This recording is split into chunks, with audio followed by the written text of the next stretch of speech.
కొన్ని యూట్యూబ్ ఛానళ్ళు ఒక ముగ్గురు వ్యక్తులు కావాలని పవన్ కళ్యాణ్ గారి పేరు తీసుకొని ఇష్టం వచ్చినట్టు చిల్లర మల్లర రాజకీయాలు చేస్తున్నటువంటి ముగ్గురు తొలి వెలుగు రఘు, పృథ్వీ, పిచ్చి పట్టినటువంటి పాశం యాదగిరి తెలంగాణ రాష్ట్రాన్ని ఈరోజు నాలాంటోళ్ళు కొట్లాడి తెచ్చుకున్న తెలంగాణ రాష్ట్రాన్ని ఈరోజు మీరందరూ కూడా నిరుద్యోగులకు కానీ తెలంగాణలో ఉన్నటువంటి పేద ప్రజలకు కానీ ఈరోజు న్యాయం జరగకుండా అన్యాయం వైపు ఈ ముగ్గురు కూడా అడుగులు వేస్తున్నారని చెప్పి ప్రతి ఒక్కరికి కూడా అర్థమవుతుంది. ఈరోజు మనం చూసి ప్రజలకు ఉపయోగపడే పనులు చేయండిరా అంటే ఇష్టం వచ్చినట్టు పవన్ కళ్యాణ్ గారి పేరు తీసుకొని కావాలని ఇష్టం వచ్చినట్టు రెచ్చగొట్టే ప్రయత్నం చేస్తున్నారు. జనసేన పార్టీని తొక్కుదామని ప్రయత్నం చేస్తున్నారు. మీరు ఎంత తొక్కుతే అంత లేస్తాం. పాశం యాదగిరి తస్మాత్ జాగ్రత్త.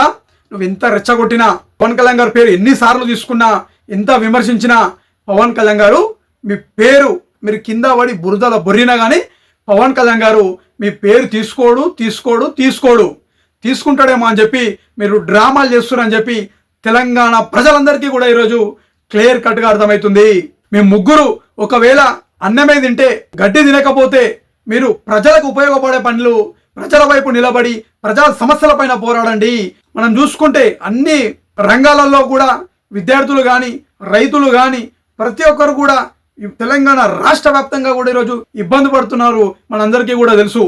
పనికొచ్చే పని చేయండి, ప్రజల వైపు నిలబడండి, ప్రజలకు ఉపయోగపడే వీడియోలు తీయండి అంటే పవన్ కళ్యాణ్ గారి పేరుని పని పట్టుకొని ఇష్టం వచ్చినట్టు చిల్లర మల్లర మాటలు బంద్ చేసుకోండి. పాశం యాదగిరి, పృథ్వీ, తొలి వెలుగు రఘు తస్మాత్ జాగ్రత్త, ఖబర్దార్ బిడ్డ. ఈ మాట ఎందుకు చెప్తున్నానంటే తెలంగాణ గడ్డ మీద పుట్టిన బిడ్డగా కొట్లాడి తెలంగాణ రాష్ట్రాన్ని సాధించుకున్న బిడ్డగా ఈరోజు జనసేన పార్టీని తెలంగాణ రాష్ట్రంలో మా భుజాలపై వేసుకొని ఈరోజు జనసేన పార్టీ సిద్ధాంతాలని పవన్ కళ్యాణ్ గారి భావజాలను అన్నింటినీ కూడా ప్రజల్లోకి తీసుకెళ్లి తెలంగాణ గడ్డ మీద జనసేన జెండా ఎగిరే దిశగా మేమందరం ఈరోజు పనిచేస్తున్నాం. మీ ముగ్గురు మాత్రం మాలాంటోళ్ళతో పెట్టుకుంటే మీ ముగ్గురు మాత్రం లాస్ట్కు ఒక జోకర్లా మిలుగుతారని చెప్పి కూడా ఈరోజు తెలియజేస్తున్నాను. మీ ముగ్గురికి యూట్యూబ్ ఛానల్ మీరు ఎందుకు పెట్టిర్రో ప్రజలందరికీ చెప్పండి. మీరు చేస్తున్నటువంటి అన్యాయాలు, అరాచకాలు, వసూళ్ల దందా ప్రజలందరూ కూడా గమనిస్తున్నారు. ఏ వీడియో అన్నా తీయండి, మీరు ఏ వీడియో అన్నా అప్లోడ్ చేయండి, దాని కింద కామెంట్లు చదవండి, ఊరేసుకొని దస్తారు. ఆ విధంగా కొడుతురు తెలంగాణ ప్రజలు. అయినా కూడా ఇంత కూడా సిగ్గు లేకుండా మళ్ళా పదే పదే మచ్చలైనటువంటి నాయకుడు పవన్ కళ్యాణ్ గారిని విమర్శించే ప్రయత్నం చేస్తున్నారు. దీన్ని ప్రజలు తిప్పి కొడతారు. తస్మాత్ జాగ్రత్త. అంటే తెలంగాణ సెంటిమెంట్ని పట్టుకొని తెలంగాణ అనే ఒక ముసుగులో ఇష్టం వచ్చినట్టు చిల్లర మల్లర రాజకీయాలు చేస్తున్నారు. తెలంగాణ రాష్ట్రాన్ని సాధించుకొని ఇన్ని సంవత్సరాలు అయితే ప్రతి క్షణం ప్రాంతాల మధ్యలో చుచ్చుబెట్టే ప్రయత్నం ఏందిరా మీకు?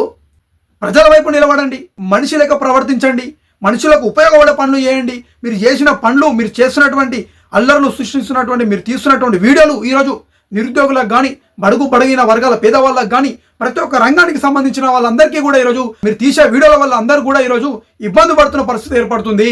కాబట్టి తెలంగాణ రాష్ట్ర ప్రభుత్వానికి నేను తెలంగాణ రాష్ట్ర జనసేన పార్టీ తరఫున ఈరోజు ఒకటే తెలియజేస్తున్నాను. నేను ఈరోజు ఇలాంటి చిల్లర మల్లర వీడియోలు తీస్తున్నటువంటి వాళ్ళని ఉన్నది లేనట్టు, లేనిది ఉన్నట్టు పిచ్చి పిచ్చి ఆరోపణలు ఎవరైతే చేస్తున్నారో ఈ ముగ్గురు పైన కాంగ్రెస్ పార్టీ ప్రభుత్వం రేవంత్ రెడ్డి గారు ముఖ్యమంత్రిగా తెలంగాణ రాష్ట్రంలో బాధ్యత వహిస్తున్నాడు. కాబట్టి ఈ ముగ్గురు నడిపిస్తున్నటువంటి యూట్యూబ్ ఛానల్ ఏవైతే ఉన్నాయో బ్యాన్ చేయాలని చెప్పి కూడా తెలంగాణ రాష్ట్రంలో ఉన్నటువంటి కాంగ్రెస్ పార్టీ ప్రభుత్వాన్ని ఈరోజు జనసేన పార్టీ తరఫున నేను కోరుకుంటున్నాను. జై తెలంగాణ, జై హింద్.